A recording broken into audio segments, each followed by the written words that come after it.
느헤미야의 말씀을 시작하고 우리가 1장부터 3장까지의 말씀을 지금까지 함께 읽어왔습니다.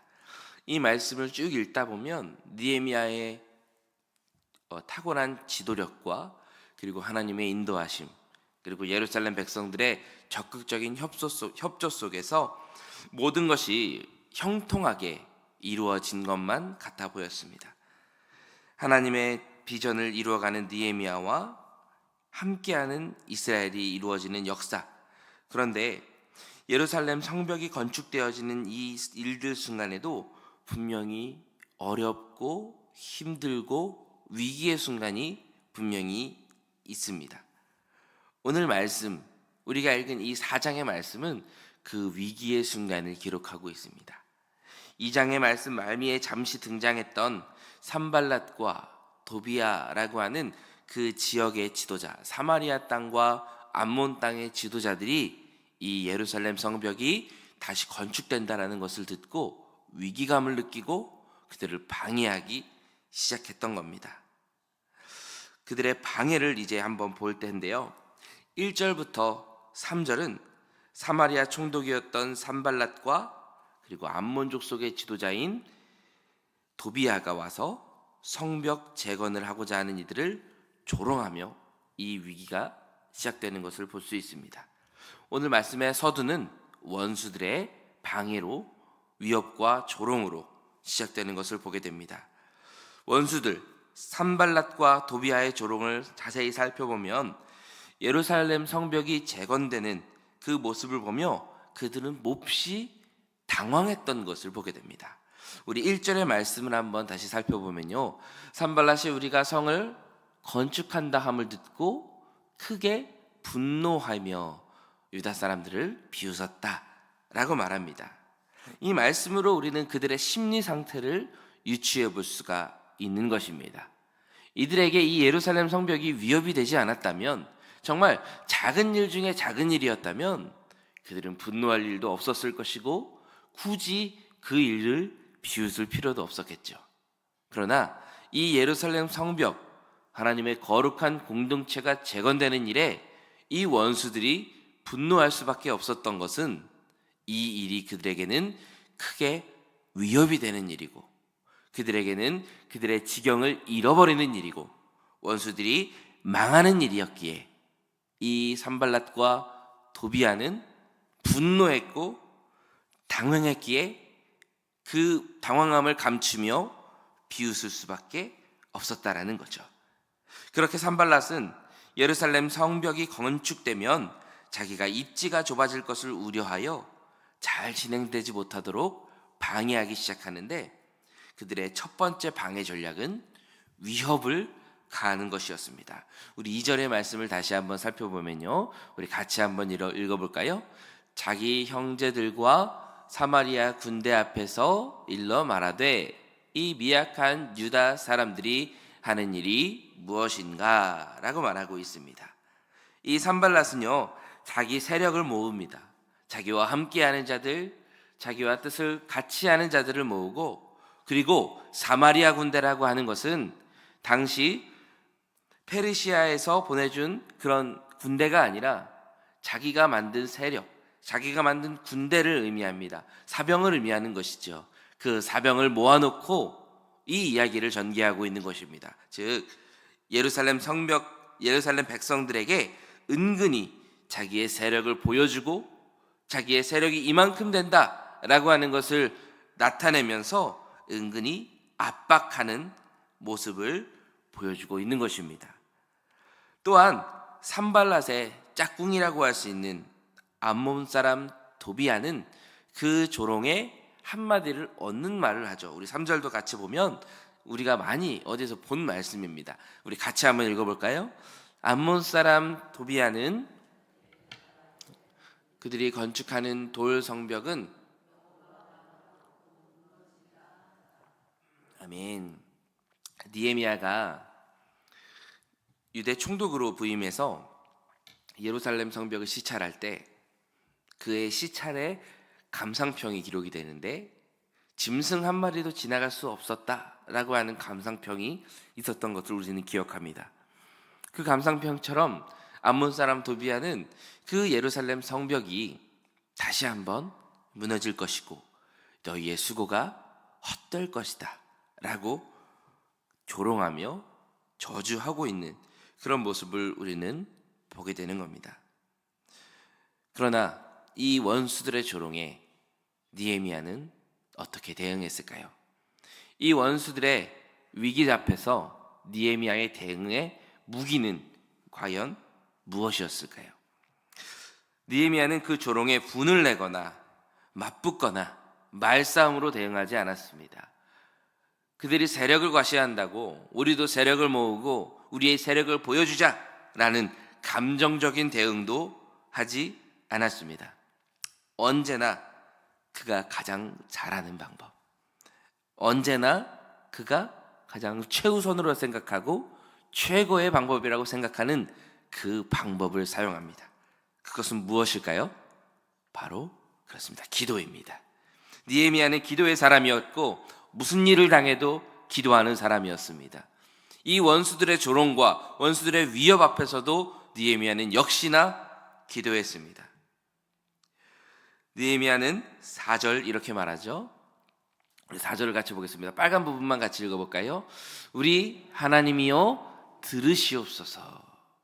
이렇게 기도하고 있는 겁니다. 하나님 들으시옵소서.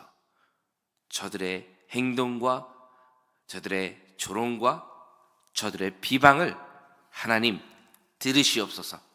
그리고 거기에 우리의 기도, 우리의 간구를 들어 주시옵소서라고 말하고 있지요. 그리고 조금 이 느헤미야는 이 기도를 이어가는데요, 조금 가볍게 표현하면 하나님께 모든 상황을 일러 바칩니다. 하나님, 쟤네가 이렇게 말했어요. 하나님, 산발랏이 이렇게 말했고 도비아가 이렇게 말했어요 라고 일러 바칩니다. 우리 4절과 5절 그 부분을 같이 한번 읽어볼 텐데요, 파란 부분이죠. 우리 같이 한번 읽어보겠습니다. 우리가 업심여김을 당하나이다. 5절 건축하는 자 앞에서 주를 노하게 하였음이니이다 라고 말하면서 하나님께 그들의 잘못과 그들의 행동과 그들의 위협을 있는 그대로 고하였습니다. 기도의 사람이었던 느헤미야는 하나님을 전적으로 신뢰하는 사람이었습니다. 지금까지 인도하신 하나님, 느헤미야를 높이 들어 사용하셨고 왕을 들어 사용하셔서 유대의 총독으로 보내셨고 유대 총독에서 사람들의 마음을 감동케 하셔서 함께 이 선한 사역을 동참하게 하신, 말 그대로 지금까지 인도하신 하나님을 신뢰했습니다. 그리고 앞으로도 인도하실 하나님을 기대하고 소망했던 것이죠. 그랬기에 느헤미야는 기도했던 것입니다. 그 조롱에 대처하는 가장 좋은 방법은 내가 나서는 것이 아니라 누가 나서는 것일까요? 하나님이 나서는 것임을 느헤미야는 확신했기 때문입니다. 예레미야 29장 12절에서 13절에는 이 기도의 원리를 이렇게 말합니다. 우리 같이 읽어보겠습니다. 너희가 내게 부르짖으며 내게 와서 기도하면 내가 너희의 기도를 들을 것이요 너희가 온 마음으로 나를 구하면 나를 찾을 것이요 나를 만나리라. 아멘. 느헤미야는 이 기도의 원리를 알았고 확신했고 잘 사용했던 것입니다. 원수들의 조롱에 맞서는 가장 좋은 대처 방법이 기도임을 확신했습니다. 사랑하는 성도 여러분, 우리에게도 수많은 일들이 있을 겁니다. 수많은 위협과 조롱과 우리의 앞길을 막는 원수들의 위협이 많이 있을 겁니다. 그때 우리가 생각해야 할 방법은 다른 거 다 제쳐놓고 가장 먼저 이거 하나임을 기억해 주시길 바랍니다. 바로 기도임을 기억해 주시기를 간절히 소망합니다. 느헤미야의 기도를 구체적으로 다시 한번 살펴보면 4절에서 5절로 이어지는 느헤미야의 기도를 돌아보게 됩니다. 파란색으로 된 부분 기도의 내용을 한번 보겠습니다. 같이 읽겠습니다. 그들이 욕하는 것을 자기 머리에 돌리시어. 5절입니다. 주 앞에서 그들의 악을 덮어두지 마시며 그들의 죄를 도말하지 마옵소서. 아멘. 이 말은 언뜻 보면 원수를 향한 나쁜 말이나 원수를 향한 저주처럼 보이기도 합니다. 그러나 이 느헤미야의 기도는 원수를 향한 나쁜 말, 조롱, 저주의 기도가 아니라 하나님과 그리고 하나님의 백성을 모욕하고 조롱하는 이들에 대한 하나님의 공의로운 심판을 청하는 청원의 기도임을 우리는 알게 됩니다. 하나님이 역사하시도록, 하나님이 일하시도록, 하나님이 심판하시도록 느헤미야는 청원하는 기도를 올리고 있는 것입니다. 그렇게 느헤미야는 대적들의 조롱 속에서도 하나님의 사람은 오히려 기도하는 아이러니한 공방 속에서 성벽 제거는 큰 진전을 이루게 됩니다. 그 결과가 어떻게 되었을까요? 우리 6절의 말씀입니다. 우리 6절도 같이 한번 읽어보겠습니다. 이에 우리가 성을 건축하여 절반에 이르렀으니 이는 백성이 마음을 들여 일을 하였음이니라. 아멘. 크게 무너지고 구멍난 곳이 다 메어지게 된 겁니다. 그리고 목표의 절반까지 세워지게 되었습니다. 이 일들이 어떻게 이루어질 수 있었을까요? 우리 노란색으로 된 부분만 같이 한번 읽어보겠습니다. 이는 백성이 마음 들여 일을 하였음이니라. 아멘. 원수들의 조롱, 원수들의 방해, 그리고 위협 앞에서 백성들의 마음이 흔들릴 수도 있었을 것입니다. 특히 군대를 앞세우고 너희는 곧 무너질 거야, 실패할 거야, 너희는 예전처럼 너희 성벽은 여우가 올라가도 무너질 정도로 약해질 거야 라고 하는 이 위협과 조롱과 말들 속에 백성들이 흔들릴 수도 있었던 그런 영역이었습니다. 그러나 느헤미야의 방법은 무엇이었죠? 기도였습니다. 기도는 느헤미야의 마음을 붙잡기도 했지만 누구의 마음을 붙잡았을까요? 백성들의 마음을 붙잡는 기도였습니다. 느헤미야가 기도하는 모습을 보여줬을 때, 느헤미야가 기도하며 흔들리지 않은 모습을 보여줬을 때 백성들은 같이 느헤미야와 함께 흔들리지 않았고 마음을 같이 할 수 있었고 오히려 성벽 재건에 더 힘을 낼 수 있었던 겁니다. 그래서 무너졌던 곳이 메꿔졌고 연결되어졌고 원하던 바를 금세 절반이나 이룰 수 있는 큰 성과를 올릴 수 있었던 것이죠. 그리고 느헤미야는요, 역시 지혜로운 사람인 게 이 모든 일들이 내가 했고 내가 기도로 이루어진 것이 기도로만 했다라는 것을 말하고 있지 않습니다. 이 말미 6절의 말씀에서 꼭 넣어놨던 거, 이 백성이 마음을 들여 일을 하였음이니라. 이 말씀은 백성이 실제로 그렇게 하기도 했지만 느헤미야가 빠지지 않고 꼭 기록했던 겁니다. 이 일은 나 혼자만이 한 게 아니라 우리 예루살렘 모든 백성들이 함께 이루어낸 것이다 라고 하는 그 백성의 수고와 노고를 빠지지 않고 치하하고 있는 그 말씀을 우리는 또한 읽게 되는 것입니다. 사랑하는 성도 여러분, 하나님의 공동체가 다시 세워지는 일은 결코 쉬운 일이 아닙니다. 말 그대로 만사형통으로 이루어지는 일이 아닙니다. 오늘 4장의 앞부분만 읽었지만 이후로도 수많은 위기와 난관과 어려움이 기다리고 있습니다. 그러나 분명한 것은 그 가운데서도 하나님은 역사하셨고 성벽 재건은 차근차근 이루어진 줄로 믿습니다. 하나님의 공동체가 다시 세워진다는데 그걸 누가 가장 좋아하겠습니까? 하나님이 가장 좋아하지 않으시겠습니까? 그러면 반대로 하나님의 나라가, 하나님의 공동체가 다시 세워진다는데 누가 제일 싫어하겠습니까? 사탄이 아니겠습니까?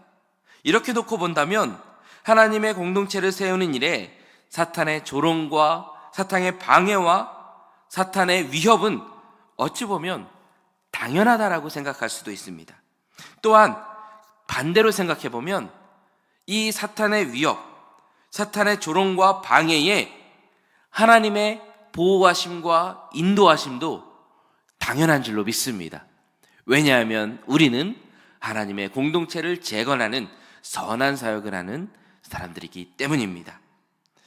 우리는 이와 비슷하게 조롱을 당한 한 사람을 알고 있습니다. 그분은 바로 예수님입니다. 예수님도 그 십자가 사명을 감당하며 나아가실 때 로마 군병들과 이스라엘 사람들에게 조롱을 당하였죠. 그럼에도 예수님은 묵묵히 기도하는 마음으로 그 일을 감내해 나가셨습니다. 그리고 그 조롱 속에 예수님은 기도하십니다. 누가복음 23장 34절입니다. 예수님의 기도 우리가 함께 봉독합니다. 예수께서 이르시되 저들을 사하여 주옵소서.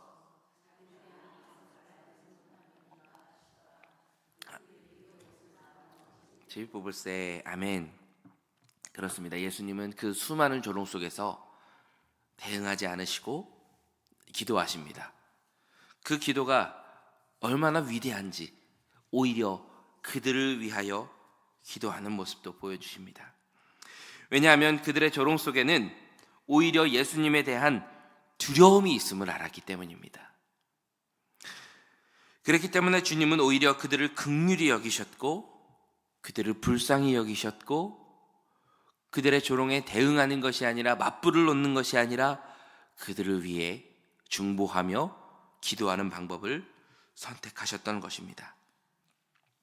이 느헤미야의 이야기, 특히 오늘의 말씀의 이야기는 바로 우리의 이야기인 줄로 믿습니다. 우리 영일교회 성도님들이, 그리스도인들이 이 세상에서 거룩한 공동체, 거룩한 그리스도인으로 세워져 가는 바로 우리의 이야기, 나의 이야기인 줄로 믿습니다. 우리 그리스도인들이 세상에서 세워져 나갈 때 사탄은 분명히 우리를 두려워하며 비웃을 것입니다.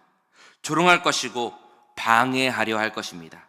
그러나 그 조롱과 비웃음 속에는 분명히 두려움이 심겨져 있습니다. 그것을 발견하신다면 우리는 더 이상 그 조롱과 위협에 두려워 떨 필요가 없습니다. 그들은 이렇게 떱니다. 정말로 이 성벽이 완성되면 어떡하지? 정말로 이 공동체가 하나님의 건강한 공동체로 세워지면 어떡하지? 정말로 이 사람이 한 사람의 그리스도인으로서 우뚝 세워지면 어떡하지? 하는 그 두려움. 사단에게는 그 두려움이 있음을 기억하시기를 바랍니다. 그리고 그 두려움을 깨달으시고 오히려 그들의 두려움을 공략하는 기도로 맞서시기를 소망합니다. 그 말은 즉 우리 편에 하나님이 있음을 증명하기 때문입니다. 이것에 무엇이 더 우리에게 필요하겠습니까? 사탄이 우리를 방해하고 세상이 교회를 비웃는다면 그들을 긍휼히 여기시고 느헤미야처럼 그리고 예수님처럼 기도하시기를 바랍니다. 회복의 역사는 계속될 것이며 모든 문제는 하나님이 그 손을 들어 회복하시고 역사하실 줄로 믿습니다.